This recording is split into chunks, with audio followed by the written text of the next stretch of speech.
You are listening to the Sinister DreamCast Network.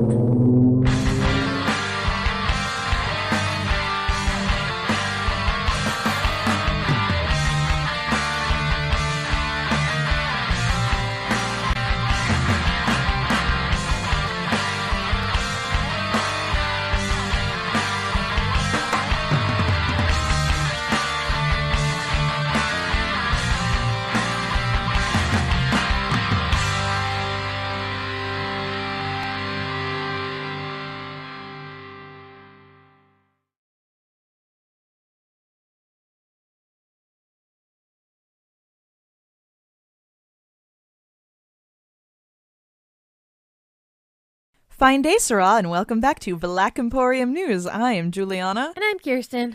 All right, so, Thetis update, Keerstan? I have played more.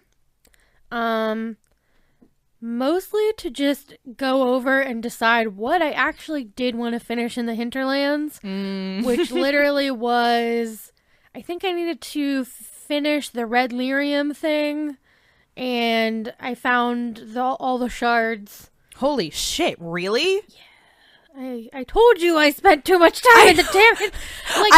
I can't bring myself to do the shards. I just can't. Like, I try and then I just go nope, and I can't. Like, I'll do the red lyrium just because I want the approval from Varric. Exactly. But like, I can't fucking the shards. Fuck the shards. I can't. The shards for some reason made me angry, so I needed to find them all. I don't know why. It became like one of those things where you're like, I'm going to find all these goddamn shards. See, I just did the opposite thing where it's like the shards made me angry, so I'm like, fuck you, guess who's never picking up another shard. Yeah, so I did that. I think there's like 2 more things that I actually want to do. They're like quests that seemed worthwhile to me. Like, I have to do something with the watchtowers. I built them. I have to tell somebody. Okay. Yeah, like there's just kind of more loose ends than anything. Yeah, that makes sense. Yeah, so like that, and then the closing the breach. Fuck you, Hinterlands. I'm never going back. I'm sure I have to go back. I'm never going back. I mean, you probably will, but yeah. I mean, it's been a while since I've replayed Inquisition. I'm honestly, at this point, I'm not even going to try to replay it until I have a new gen, so... just because it makes me angry, and I don't think it's even just worth it without being able to play Trespasser. Yeah, it is pretty dumb. Yeah, because yeah. So we're moving along. I have had more time to play video games lately because I've been sick. So that's a good thing out of a bad thing, I guess. Right? Like, I finally had the downtime proper where I could sit down and be like, fuck you, I'm playing video games. But yeah, for the sake of this podcast, I want to play more. And now that I have not only heard it from you, I've heard it from now multiple people to fuck the Hinterlands and get the fuck out of there. Yeah, I was very, very, very drunk, but I recall it coming up at my birthday party. Yeah, because I'm pretty sure you said, we talked about my HDMI cable problems. And then you said, and guess where she is? In the fucking Hinterlands. To which that was prompted with, fuck the Hinterlands. I'm glad other people remember these nights. Right? I was just hopped up on cold medicine, so I'm still pretty clear. But yeah, so next time I get to play, I'm leaving the Hinterlands. It should be done. Should be done. So then I'll have a more interesting Thetis update than fuck the Hinterlands. Nice. The end. Although my whole Dragon Age update world now is just fan fiction. Surprise, surprise. Because like, I mean, like, I still always will, like, go back to Dragon Age 2, like, on bad days, like, no matter what, because that's home. But, like, I just finished the Mass Effect trilogy again, and then immediately restarted it because I wanted to replay my Carrie Shepherd again, because I'm now super attached to her. She's the best. But I've also tried to start playing Borderlands, so my video game, like, reality is everywhere. But, like, fan fiction is hell. Yep.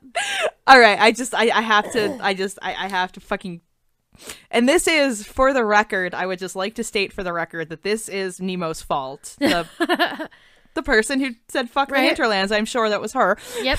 So this is completely her fault because she came over on my birthday to watch Velvet Goldmine there's actually a relevance to that that will come up at the end of the podcast. But so then after the movie was over, like you do, we just started talking about fan fiction, and then it ended up like we were on this stretch talking about candors and angst, and how candors always is angst because even when it's happy, it's sad because you still know how it's going to end.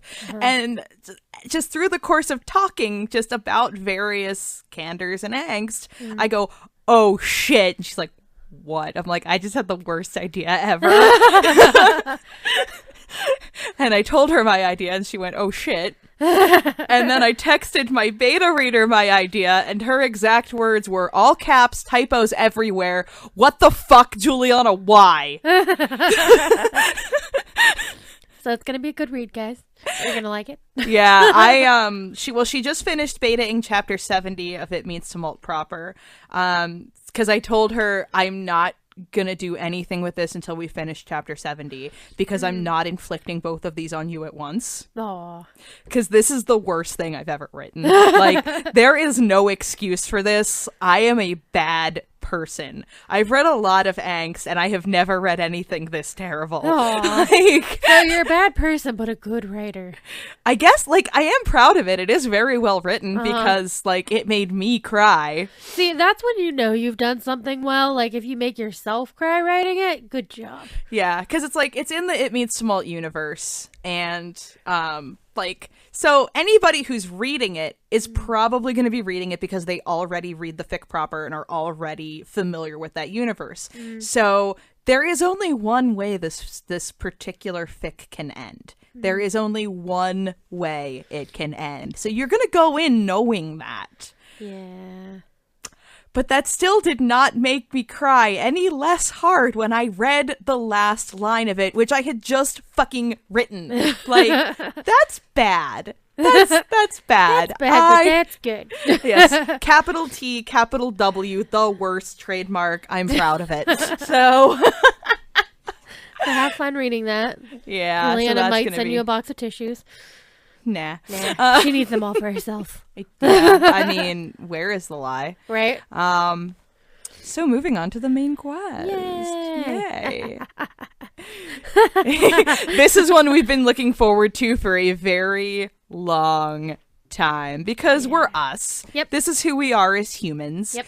Mage rights will come in to every episode of this podcast. It comes into most conversations in our lives because mage rights are very important to us. Yes. Guess what the topic of this episode is? This episode is about mage rights, motherfucker. Yay. Give people a chance to answer. So yes, when Mage Rights or Mage Fights the podcast also just became Mage Rights or Mage Fights the episode. Yay! And we are hella pumped about that. Yes. So for starters, because we are still specifically in that Anders arc, we are now going back into that. We had a couple months of detours that worked out in a very timely fashion because this is so relevant right now. Yes, it is. Yes. So for starters, friendly reminder that Anders protested peacefully for 7 years. For 7 years, he wrote his manifestos. He tried to appeal directly to Elthina. He looked for hope everywhere he could find it. He did his goddamn best. They wouldn't let him. I feel like, I feel like in Awakening and like the first bit of Dragon Age 2, Anders probably leans more neutral good. Yeah. But he is driven to chaotic good. Yeah. I would completely agree with that.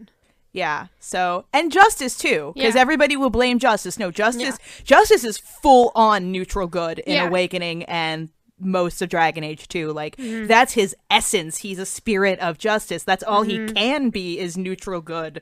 Right. And he, too, is driven to becoming chaotic good. Right. And I like that wording, too. I like driven to being chaotic good, not corrupted into being chaotic good. Fuck you, BioWare! Exactly. He's driven to being chaotic good. By the circumstances at hand, which are bullshit, which are actively killing people. Right. Which want him dead with a fiery passion. Right. And especially because, like, also... Don't forget that Anders has his clinic. Anders is helping people who would never otherwise get help. You know, people who can't turn to the fucking Chantry are going to Anders. I'm sorry, just how relevant this is really to life. It's kind of spooky. Yeah, you know, it's not like we also have a lawful evil and chaotic evil in charge right now. What do you know? Although, okay, I mean, I don't know, I would call Pence lawful evil. Granted, didn't we have this discussion of if Pence was Meredith or if Trump was Meredith? We have had this discussion, and I keep changing my mind. I know, because they're just so bad. They're both, so it's really hard to put it down. I feel like, okay, I feel like Pence is just straight up Elthina. Yeah. And Trump is yes. Yeah. Agreed. Because he is still the one who's actually in charge. Like, he can be lawful evil when he's the one making the laws. But he's also extremely chaotic evil because also, Elthina is not a good person. No. Elthina is guilty. I can't remember who posted this. It's a very simple thing, but I did see on Tumblr once. It just worded it so succinctly and so perfectly. If you believe Elthina was innocent, we didn't play the same game.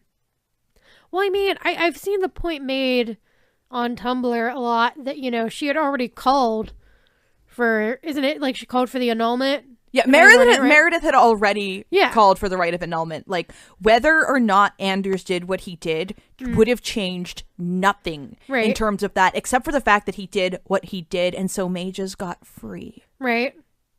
So, how are you going to argue that that's a bad thing? Because mages aren't people and they're dangerous and they should be. Like, there are people in the fandom who legit hold that opinion. I stay very, very far away from these people, but I know that they exist because every once in a while they do creep into my Anders Positive posts, which, though, then it's nice. It's like, oh, thank you for alerting me to your existence. You're blocked now. Right. The trash takes itself out. I love that saying. But yeah, Elthina was not innocent. Elthina is honestly just as guilty as Meredith. Yeah. Because there was only one person in all of Kirkwall who could have done anything about Meredith, and that was Elthina, and she didn't. Hey, you know, that whole false neutrality thing? It's not relevant at all right now. No, not at all. Yeah. Because, I mean, she was aware of what was happening. Don't you have, like, a conversation in-game with her, like, literally, like, 2 or 3 scenes before Boom? Don't you have I believe so. But, like, I mean, I'm pretty sure. But, like, you do. Yes, you do, because you distract her while Anders plants the boom. Exactly. So it's like she had a chance, even right at the very fucking end of the game. She could have saved it. She didn't. Side note, do yourself a favor and go onto YouTube and look up Do You Believe in Mage Rights? You're welcome in advance if you haven't seen this video. It's actually from... you have to have the... whatever the fuck the DLC that gets Sebastian is called. I don't even remember because that's how much I care about Sebastian. But like it's a scene with Sebastian where you're talking to Elthina, and if you... I forget exactly how it goes, but I feel like, you know, you probably have to say something mage supporty. Yeah. And she'll say something, you know, like, oh, you're very angry. I hope, you know, you find a balm, you know, for your... whatever, however, like the religious-y phrase goes. And... Or no, sorry, that's a different one. Because that was a Tumblr post that was like, bomb? Well, that's what I thought at first. I was like, a bomb for your Chantry? What? I mean, yes, good, but yes. But no, the other one was when... I think it's actually talking to Anders around that time, and it's like... No, okay, that one is Sebastian. Because Sebastian is worried about Elthina in the rising state of Kirkwall because... Sebastian is Elthina's bitch, and like he definitely very clearly sees her as like a mother figure. Like, yeah, fuck you. That's why we don't talk about him. Basically, and so, you know, he's trying to convince her to leave Kirkwall, and she makes a comment like, "Oh, nothing will happen to me." And then, like, it just, like, the video just, like, zooms in on her face and Do You Believe in Miracles starts playing. Oh, my God. It's my favorite thing.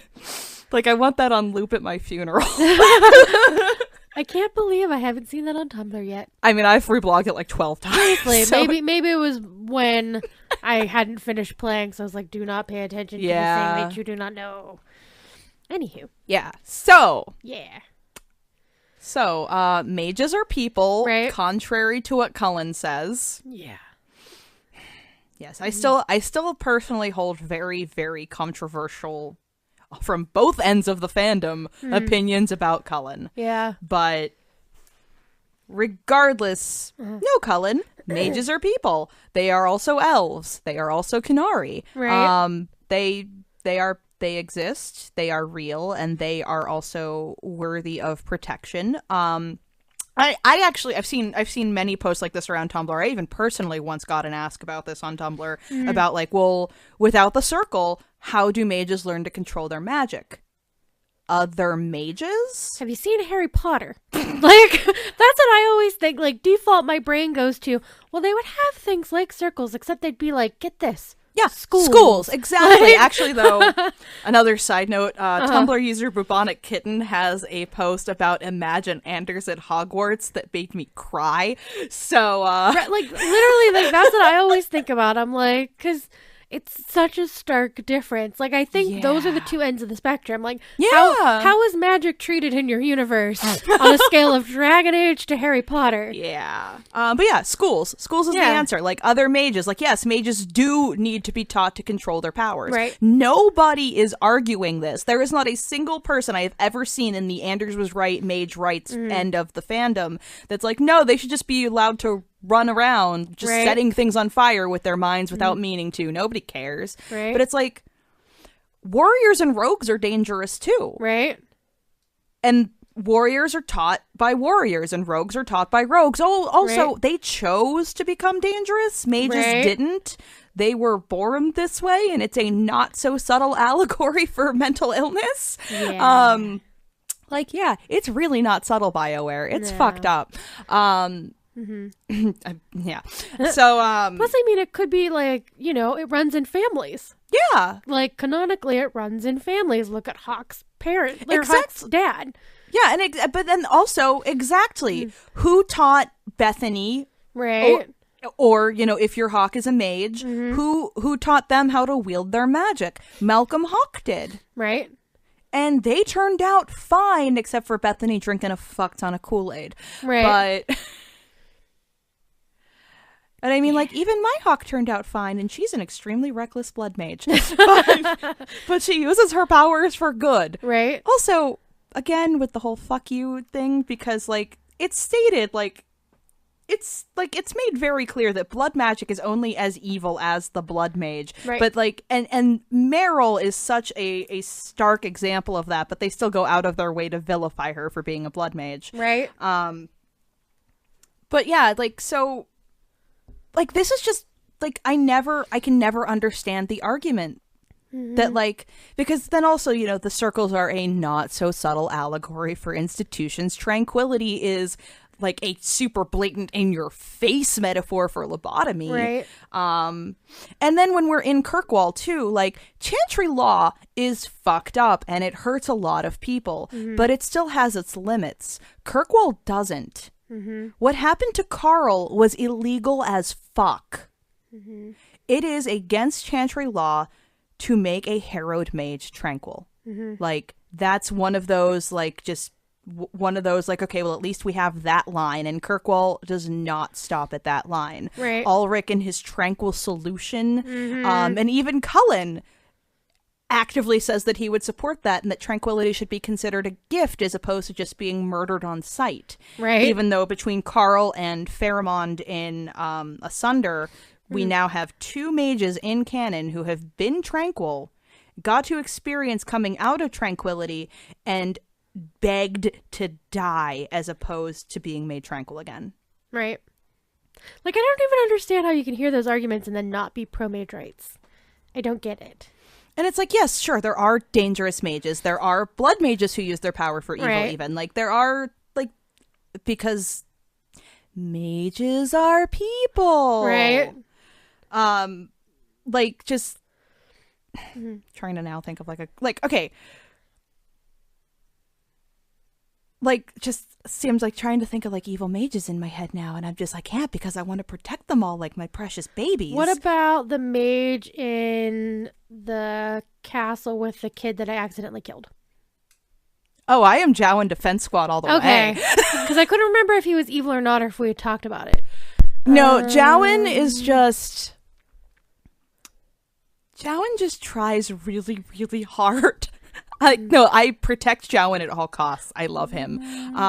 What about in the scene where Cullen actually, like, develops his hatred for mages? Oh, Uldred? Yes. Okay. Okay. I don't condone what Uldred did, but I will defend why he did it. However, that is a good example. Also, though, you like how you have to really, really think about it because, like, they try so hard to make mages look like the bad guys, but, like, because they're just beating you over the head with it, you can't take it seriously. I do wonder a lot if that's why there are so many abominations, because the abominations that are there are just abominations. They're not mages necessarily that were corrupt. Aren't they just sometimes abominations that just come? No, I think you still have to have been a blood mage. Okay, then you become an abomination. But, like, then we also know for a fact, though, that blood magic does not automatically equal future abomination. Right. Because the hero Ferelden can be a blood mage, and Hawk can be a blood mage. Yes. Yeah, so are you, like, Uldred and Rendon Howe? Please explain to me why Howe was allowed to grow up with his family, but Uldred wasn't. They both did terrible things. They were both responsible for killing people and ruining people's lives. But then you even still have the element that Uldred did what he did because he was locked away. Right? Like, Howe was just a power-hungry asshole. Right? Because I think that's, like, one of the my main points of why I'm pro mage rights is any mage that is considered evil was most likely kidnapped from their family, like, before they were, like, 10 and, like, imprisoned. Anders was 12 when he went to the Circle, and he was old. Yeah. Because, like, it's pretty commonly thought that, like, that's where that spark of rebellion comes from, was that, like, he was old enough to remember life with his family and remember life outside better than any of his peers. And that's why he couldn't. And I mean, like, the first time he ran away was 6 months after he was taken to the Circle, and he was just trying to see his mom. Right. So, I mean, again, just like the other thing, like, your argument is invalid to me now. Like, they kidnap children. The end. Like, I'm sorry. Yeah, they kidnap children because of what they could become without making any effort whatsoever to give them a different outcome. Right. Their version of "we will keep you in control" is in that sense of it. Yes, we will keep you in control. We will keep you in line. We will, beat you if you step out. We will erase your mind effectively if we don't like what you've done. And, like, even, like, the harrowing, like...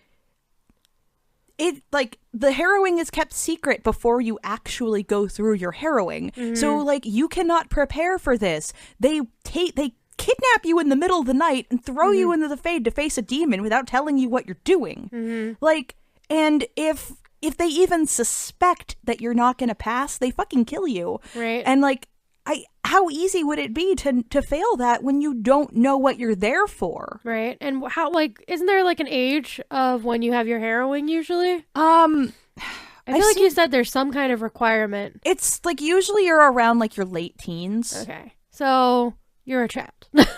Yes. You're a fucking child. And, yeah, you will be murdered on sight if you take too long. Right. So, yeah. About that non-mage rights here. Yeah. Like, so come on. But then, it just, and see, then this is where I get really, like, back to, like, the justice feels that, like, no, it wasn't justice, it was Kirkwall, because Kirkwall is basically the fucking embodiment of injustice. Right. Like, how they don't even pay attention. Like, Meredith had no right to call for annulment, but she had, again, friendly reminder, she had already done that. That was because like you have to send that request to Val Royeaux and like hear back. Like she can't just be like roll annulment now. Like no, she had already sent for that. And what do you want to bet that Anders knew that? I mean, like I'm sure the timing was probably intentional, right?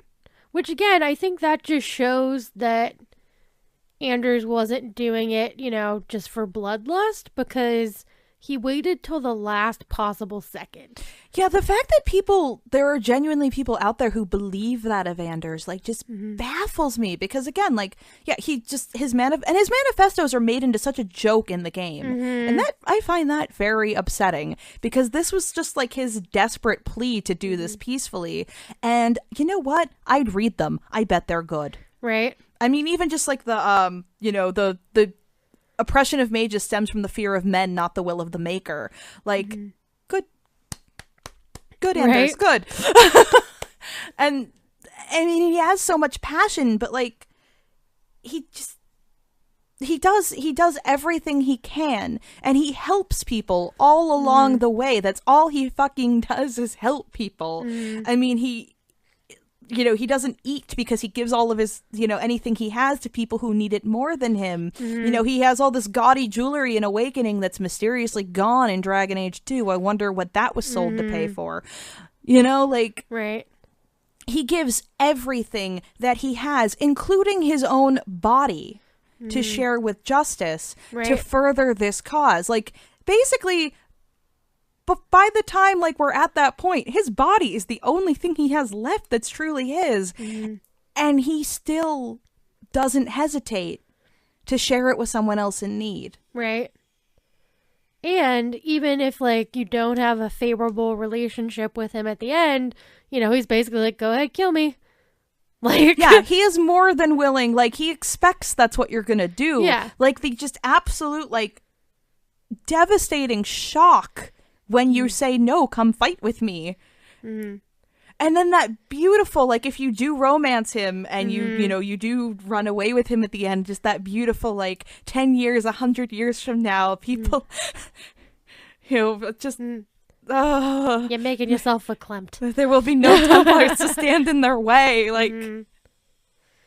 Right? I mean, and even in the romance lockdown scene, like, when he says, like, will you tell the world, the Knight Commander, that you love an apostate and you will stand beside him? Like, he's still seriously just sitting there like, this isn't real. Like, this is not really happening. How is this real? Right. And it just seems to me that if he was this bloodthirsty, like, I am going to fuck up all the things, like, that's not how that kind of a person reacts to these things. No, I mean, and especially, too, again, with the romance path, like, how hard does he try to push you away? Right. It takes 3 years. And it's also the thing is, whether you romance him or not, Anders falls in love with Hawk. No matter what, Anders is the one character who will fall in love with Hawk, no matter how Hawk proceeds. BioWare hates us and wants us to feel pain. Yes. So with that in mind, so even if you're not actively romancing him, that happens. If you are actively flirting with him, it takes 3 years for him to finally break down and be like, dude, I can't do this anymore. Like, I have needs. But, like, he tries so hard. And even, like, when you flirt with him, pretty much after every flirtatious interaction, he will be like, no. Like... And because he'll tell you, like, I'm going to break your heart. Like, he's just terrified of what this could mean, and he doesn't want to involve you in any way, in anything that he might potentially do. And then, of course, we also have to mention the whole terrorist thing. Everybody likes to call him a terrorist. Right. First of all, the Chantry is in Hightown. They're in the gallows when the bomb goes off. So he didn't have to be there. Right. Somehow it went off remotely. So he did not have to be there. He could have been on a boat to Ravane, like, just calling it a day. But he wanted to be there. He wanted to take responsibility for his actions. There was also no actual terror involved. Like, this was not an act of terrorism. It was not meant to scare. It was only meant to basically, well, literally blow the doors wide open. Right. Act 2 is terrorism. That's what Patrice is doing. Right. Act 3 is desperation and just. Because, like, and I've made this comment many, many times very, very angrily. Mm-hmm. Anders didn't start a war. It was already happening for thousands of years beforehand. All he did was bring it out into the public. He made people look at it because everybody wanted to turn away. Mm-hmm. And that's not how problems get solved. Like, he just, yes, it was a big act of desperation. Yes, people died. But how many people died before that? And how many people were going to die when the annulment happened? Exactly. Like, I'm sure a lot of those mages got out. That they got free. They left Kirkwall, said, fuck this place, and just, they fuckity-buyed the fuck out of there. Yeah. That they would have died if Anders hadn't done that. Mm. And you know what, too? Like, everybody always gets all up in arms about what about the people who died in the Chantry. Mm-hmm. They show the Chantry inside. They show the interior right before it blows, and there's like 5 people in there. Right. And one of them is Elthina. So... Like, and I love that argument, too. That's like, well, why didn't he go after, Meredith? Because he was a coward. Meredith was really... No, he did go after the right person. Mm-hmm. He did go after the right person, and he did it in the only way that he could, where it would actually further his fucking cause. Mm-hmm. Anders was right. Right. Yeah. So yeah, that just like I just can't. I can't with this fucking fandom. Right. So As soon as like you told me to start playing the game and you told me that there were people that weren't pro Mage rights, I was very confused. Yeah, because it seems like pretty straightforward to me. Yeah, they're systematically abused, and it's bullshit, and like there's so much propaganda about it. Like, I have many opinions about Tevinter, as we all do, right? But I genuinely feel like the Chantry are giant hypocrites. Yeah. Because it's just the roles are reversed. Yeah. And even like when you talk to people, like when you talk to, like getting to know Dorian and even Fenris, that it's not just straight up, if you are a mage, you are in charge in Tevinter. Right. It's if you are a mage with money, basically. Like there's still a class hierarchy, even if you have magic. Whereas in Southern Thedas, no, if you have magic, you're not a person, end of. Right. You're removed from your family forcibly as a child, raised in a place where you're told that you're less than human. Yeah. Then before you're even 20 years old, you're almost put to your death, or you are put to death. Congratulations. And that's not even to mention the fact that inside these prisons, they're fucking prisons, there are just atrocities going on in there. Like, it's the fact that Templars abuse and rape mages in circles is canon. Mm-hmm. That's canon. I made the point a few months ago on Tumblr, because I'd just been like on a mage rights blogging spree. You never. I know, right? Weird. And I made one post because it just like was like, how about that? Like, I feel like it's very telling that like just how any, like, I don't understand how anybody can disagree with these, like, because it says a lot that the fact that any time I reblog anything mage rights related, the amount of content warnings that I put in the tags are ridiculous because they apply, because that's right. That's what it is. Yeah, like it's just like pro Chantry, pro Templar, anti mage, and abuse apologism are the same thing. Right. Like, end of. Like, it's oppression, it's fucked up, and no. Right? It's like, it's a game, but... Yes, but then when you also stop to think about how there's a lot of real-world comparisons. Yeah. Then it's super duper fucked up. And especially when, like, also just how the writers talk about this shit too. It's like, and then this is also BioWare's idea of gray morality. Right. Like, mages versus Templars to them is a gray issue, and it isn't. Yeah. So Anders was right. Right. Protect him at all costs. Right. Run away with him. Get him a bunch of kittens. A bunch of kittens. He deserves all of the kittens. Right. I would give him kittens. I would give him so many kittens. Like, I would willingly give away kittens. I mean, I have to share custody, but I'd give them away, kind of. Yeah, and it's like, And I mean, and also people forget too that the actual Mage Templar, like the actual Mage Rebellion, like the Mage Templar conflict as it is then known, doesn't actually start until 2 years after Anders blows up the Chantry. And it's actually Fiona who makes the call. Oh. But still, that never would have happened if Anders hadn't done what he did. So he lit the torch. Torch the Chantry, whatever works. Fuse.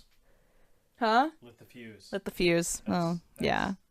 That's the saying, and I feel like it's appropriate in this situation. How do words? Do not know. Stella agreed. She just woke up when I said that. Yeah, and I still 5,000% headcanon that at least my hawk knew exactly what Celipatre and Drakestone were used for. She was totally like, oh yeah, you want to keep me out of this? Okay, cool. I'm going to help you. Not going to ask why. Okay. And then like afterwards, she's totally like, yeah, by the way, I knew exactly what you're doing and I was 100% okay with that. I just hope you know that. Like, I'm going to blow you like the Chantry when we're done here. Why isn't that a saying that people say more often? Oh, it is. Thank God. Because that's hilarious and perfect. Oh, my God. It's not the first time I have used that, and I've seen other people use it, too. So. Well, I'm dead now. Just like Elthina. Yeah. So, now you know our pro-mage rights, in case you were concerned or didn't know. Everybody who listens to this podcast just sighs in the distance like, no shit. Right. But yeah, in case you needed to know why, now you know. So now you can change your wrong opinion if you aren't. Yes, right exactly. Now. Right now. Right now. Right now. Just seriously, I just like my one Tumblr friend that I talk to a lot, her Tumblr URL is Cinemages, and I just love that so much because it's like, yes, all of the mages are adorable cinnamon rolls who need to be protected at all costs. Yes they are. Fight me. Meet me in the fucking pit, BioWare. Right.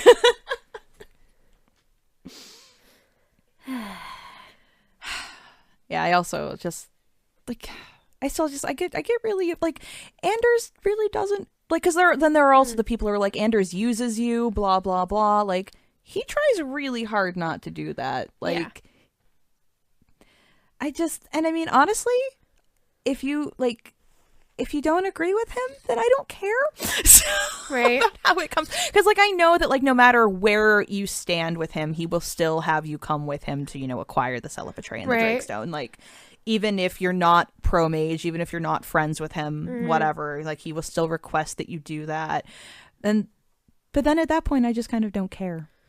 Right. Then that's also just gameplay. Like, you need to see Anders do this. The only way to see Anders do this is to accompany him. Right. So that way, you know, at least I'm pretty sure as far as Jennifer Hepler wanted it to go, when you see what these items were used for, you can be even angrier.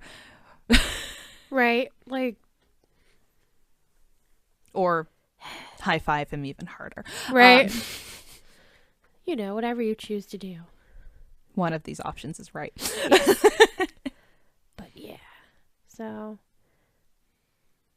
yeah.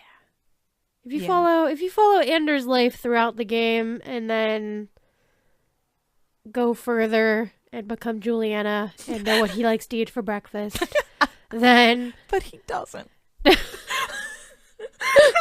I wasn't wrong. Then, you know, you see what the realistic life of a mage, a Chantry mage, and an apostate mage, because then he is an apostate for a while. Yeah. Oh, also, another thing to keep in mind is the reason that... Okay, well, not the... what happens between Awakening and Dragon Age 2 is that, you know, so he was conscripted by the Grey Wardens. Therefore, the Chantry can no longer touch him at all. End of. The Chantry is out of the picture now. He's not technically an apostate anymore. He's a Grey Warden.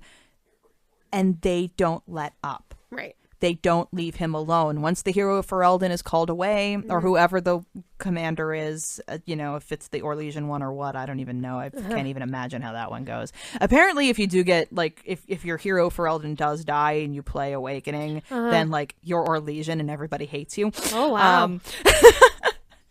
But yeah, so like but after the commander of the Grey, who conscripted Anders, is called away, the Chantry just so happens to send in some Templars to become Grey Wardens. And this is, like, not subtle at all. They're still there to watch Anders, even though they no longer have any right to do that. And after he merges with Justice, they run a sword through his chest. That he... So, like... See what I'm talking about? Right. It's not subtle. It's really not subtle. Yeah, and, and then even going back to Candersfields, like, Anders never ran away from Kinlaw Cold the entire time that he and Carl were together. That was the only period where he didn't run away. And they still sent Carl away. Right. Like, he's doing what you want him to now. Granted, it's because, like, he's happy, and I know you don't want him to have that. Right. Or at least as happy as he can be in these circumstances. But, like... He's doing what you want him to do now, and you still go ahead and you have to fuck that up for him. And like there's a whole thing about how like Irving apparently always had like a soft spot for him, and you know, the more he ran away and the more like insubordination he showed, it's like, well, I can't keep protecting you. It's like, that's not creepy at all. Right. Considering his age, no. Oh, and also don't forget that the time that, you know, just after the commander of the Grey finds him at Vigil's Keep, he had just gotten out of a year in solitary confinement. That's torture. Flat out, that's torture. That will fuck you up. The fact that he survived all of that he survived everything that he did, and then he still went to Kirkwall for Carl. He was always going to Kirkwall for Carl. There were past escape attempts where he was caught trying to buy passage to Kirkwall. And then when he's in Kirkwall, just constant risk, the city's overflowing with Templars. It's, I mean, everything. Everything is in danger because now he's considered an abomination, even though Justice is not a demon. Right. He's not even hiding. Look for the lit lantern, and if you have need enough, Anders will be within. Like, everybody knows about the Darktown Healer. He's infamous, and he's still down there healing people and giving away all of his food and helping people in every way that he possibly can. And, oh, yeah, you know what else he's doing? He's sneaking into the gallows and breaking out mages. That's also canon. He has been in the gallows, the most infamous circle in all of Thedas, which is saying something. Right. Because, yeah, apparently also Kinlaw Cold is one of the good ones. Yeah. Air quotes, air quotes, air quotes, air quotes everywhere. When, like, you know, they put Anders in solitary confinement for a year, that their Templars were abusive in all forms is canon. As being one of the good ones. Yeah. Because then we also have examples like the gallows where it's like, what is this law about tranquility? We don't have that here. Did they did they just look at you wrong? Make them tranquil. I don't care if they're harrowed. Like, that's pretty much what I got from the gallows, was they do what they want. And even like the White Spire, where the original Cole was from, where, you know, they just left him in a dungeon and he starved to death, and then instead of being like, oops, we shouldn't have done that, they just erased all records of his existence. But then that still kind of just comes back to like, so how often does this happen everywhere? Like, is the gallows just louder about it? Is that what it is? Like, are they the America of circles? Right, where they're like, look, we don't even give a fuck anymore. What are you gonna do? Because that's seriously how it comes across to me, is that they're just like all of the circles are fucked up. The gallows just doesn't hide it as well, right?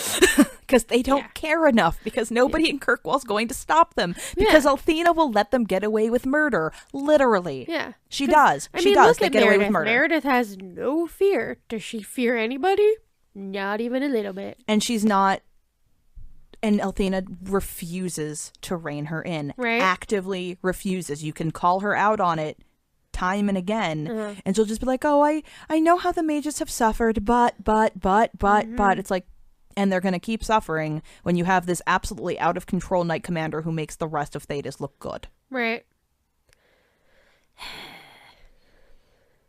So we have kidnapping of children and locking them in prison, killing them before they're even 20, abusing them that entire time, and then some, and more so into the rest of their lives. We have just the entire country, world, even, just treating them like trash and non-human beings.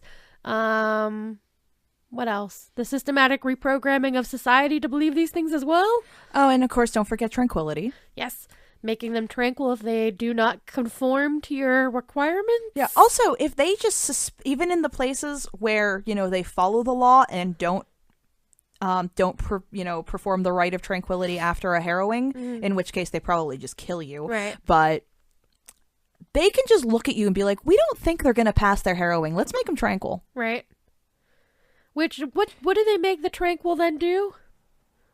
Whatever the fuck they want them to do. I mean, even like when you confront Sir Ulrich, I forget the name of the mage. I want to say Ella, who was she was just trying to contact her mom. Yep. And she was threatened with tranquility for that. And she's caught in the tunnels where Anders has personally escorted multiple mages to freedom from the gallows.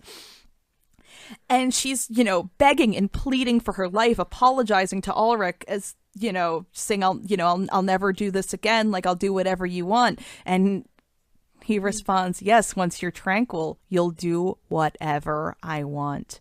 There's even a background conversation somewhere in Inquisition with a mage where she says that she would not ever want to be cured of tranquility because then she would have to come to terms with what was done to her when she was tranquil. Not horrible at all. Just terribly frightening and nightmare-inducing. Uh-huh. So yeah, but that's what happens to Jowan. Yeah. Basically, that's why he turns to blood magic, is because he just falls behind his peers and he's worried that like the Templars are looking at him and he's like, they don't think I'm gonna pass my harrowing, they're gonna make me tranquil. Right. That's why he turns to blood magic. So, what am I missing of their horrible atrocities against mages in Thetis? No, I think that covers it. They're the worst. Yeah, so mage rights all the way. Mage rights or mage fights, motherfucker. Yeah. So. Anders was right. Yes. Mage rage forever. Right. I think that just about covers it. Right. That's all. Yeah, that's all. Yeah. That they'll fight you to the death about it. That's all. The pit. So much. So much. That needs to be a shirt too. Just meet me in the pit. Right? So on that happy note, enchantment? Right. Yay, enchantment! What's your enchantment? My enchantment is actually a year in the making. Oh. Yeah, I bought Julianna a shirt last Christmas / birthday time, and it came too late. So I had to get you another present. So instead, I kept this shirt for a year. But also last year you got me that amazing Justice skirt. So. Right? They were supposed to go together. Now they will. Yeah. So I got Julianna a hand-painted tank top with the Kirkwall. No. It's not the Kirkwall logo. What is it? Oh my God. Isn't it the Kirkwall logo? I thought it was the... I thought I got you the Mel Crest. Oh, okay. Okay. Yeah, I was going to say, I was hungover when you gave it to me, so... Right. She knew it was Dragon Age. That's all that mattered. Yeah. But yeah, it's a hand-painted Dragon Age tank top with the Amel crest on it. And it's by an Etsy seller, the Bunan Boutique, which is... Bunan is spelled B-U-N-A-N. The Bunan Boutique on Etsy. They have lots of different Dragon Age hand-painted tank tops, as well as just other nifty and nerdy, some Mass Effect in there. Ooh. Just great, awesome nerd t-shirts and sweatshirts and hoodies. They're reasonably priced. They come really quickly, and they're just really pretty. Like, they're pretty. Buy them. Yeah, so go look for their shop on Etsy and buy you some stuff. And your friends. Woo! Mine is, surprise, surprise, a fanfic. Oh. Yeah, because I don't ever do fic recs on this podcast. But so then this one is coming back to, this is why Nemo had to come over to watch Velvet Goldmine on my birthday. So Little Abyss, whose fics I have plugged before on AO3, it's little_abyss. They're now Academic Blood Magic on Tumblr. Fun. Wrote an amazing fic called Fade Away Never as a gift for Unshit Yourself and me. First time I ever received a fic as a gift fic, and it couldn't have been a better one. I can't imagine anything a better gift for you. Because it is a Dragon Age Velvet Goldmine crossover. I don't really know if I need to explain any more than that. Fenris is Brian Slade. Anders is Kurt Wilde. Marion Hawk is Arthur Stewart.